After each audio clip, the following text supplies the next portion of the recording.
Today, I want to talk about and review their arcade racer, Buck Up and Drive. I believe it's a solo project by Fabio Fontes. I did a little research online and believe that's the case, but if any corrections, let me know in the comments below. Also, I'm going to leave links in the descriptions of this video with the game's Steam page, as well as my stream VOD of me playing it, so you can check out the game some more. Buck Up and Drive came out in early 2022, and what really drew me to the game right away was its visual style. I remember seeing videos of its gameplay, including cars flipping around and grinding on rails. It felt like a marriage of classic arcade racers with Tony Hawk's Pro Skater, and I was living for it. With the gameplay, the main mode, Endless Mode, is a classic reach a checkpoint before time runs out. Many of the game's obstacles include traffic, environments, and even the police. Like many racing games, drifting is a big mechanic which you can use for a speed boost, as well as knocking out traffic and cops.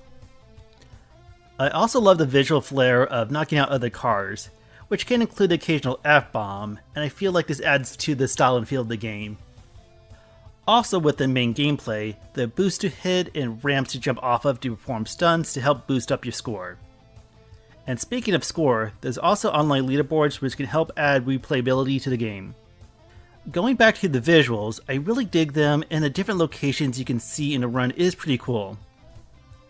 Also with the car's design, you can choose decals from flames to stripes, or you can even use your own custom ones. The game only starts out with one car to pick from, but as you play runs, you can encounter and beat rivals to unlock more cars to play. There's also a head-to-head mode called Shifty Gears, which has a fighting game feel to it. You can play against a bot or even a second player. Honestly, it does feel a bit lacking, but at least it adds a multiplayer aspect to the game. Also to note, it's only local multiplayer and there's no online play with Buck Up and Drive.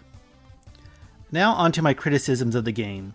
The main thing I feel that really drags this down is its frustrating difficulty.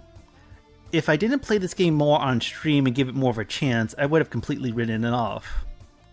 Looking at online discussions of Buck Up and Drive, others definitely feel that way, and I have seen many complaints about the game being too challenging, especially with some aspects such as unlocking new cars. Another thing about the gameplay that I find to be really frustrating is performing this move called the Hurricane Drift. It's pretty much an attack that can be performed, and to do so, while drifting, you would have to do a quarter circle input to execute. When I try to do the Hurricane Drift, oftentimes I fail and end up crashing into other cars or environments. I would say doing the boost tackle is much better, and I tend to do that and avoid using a Hurricane Drift. I really wish the Hurricane Drift was mapped to a button instead of a series of directional inputs, because it feels more of a risk to perform than a benefit to use. Another thing I find lacking is the game's music. Although I really love the game's main track, it can be repetitive and get old. A funny thing about the game is there's actually an achievement for muting the music. Maybe if the game did have one or two additional tracks, I feel like that would make a big difference. Another thing that I feel lacking are the car's decals. Even though it's cool that you can have the option to make your own custom ones, I wish the developer would include a few more choices instead of just stripes and flames. A small thing that I also find frustrating in the game are these time boost pickups. It does feel like they show up very rarely, and oftentimes I miss them. It can get really frustrating because there's times that I barely miss that checkpoint by a few seconds, and getting like a pickup or a time boost would make a huge difference. Something that I love about the game is seeing all the different levels and backgrounds, but there's been times where I had a run where the same level will show up again, even if I already been to that level that run. If I didn't give this game more of a chance, I would have missed so many different areas such as under the sea, in the clouds, or even on the fucking moon. One thing that I can think of that can help with this is to make a more casual mode which will allow you to tour and view each area, each level. With how the game is currently, because of the challenging difficulty and repetitiveness, you may miss out on seeing some really unique locations.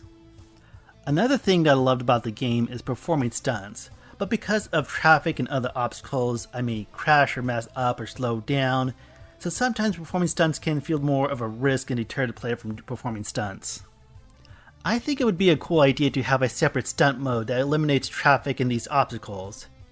This could be used as a fun additional score attack mode, even added as a multiplayer option as well. So in conclusion, Buck Up and Drive is quite an impressive title, especially for being a solo project.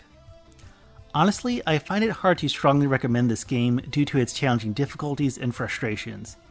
Maybe more of a better fit for gamers who lean more towards racing games versus your casual gamer. With practice, patience, and persistence, I did find myself enjoying this game a lot more as I got better at it. Even though I feel like there's flaws and room for improvement for Buck Up and Drive, it is a pretty solid title. This game may not be the most appealing for a more general or casual audience, but it feels like this game and developer is definitely worth checking out. Again, I'll leave links in the description of the video with the game's Steam page as well as my stream of me playing it. Let me know in the comments below what you think of Buck Up and Drive, and thanks for watching.